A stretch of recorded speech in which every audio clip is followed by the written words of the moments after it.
At dahil wala pa tayong bakod na makakaladkad, bakit di lang tayo magluto ng macaroni salad? At dahil ready na ang macaroni para sa mga babaeng ang edad ay 40, na kapag natulog sa gabi ay amoy Armani, ngunit pagising sa umaga ay amoy pepperoni at mayroon pang chikinini.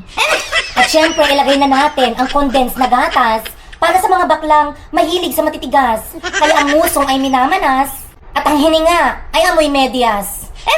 Syempre huwag kalimutan ang mayonnaise. Para sa mga tomboy na sa gabi ay matutulis, kaya sa umaga, ang mga daliri ay napanis.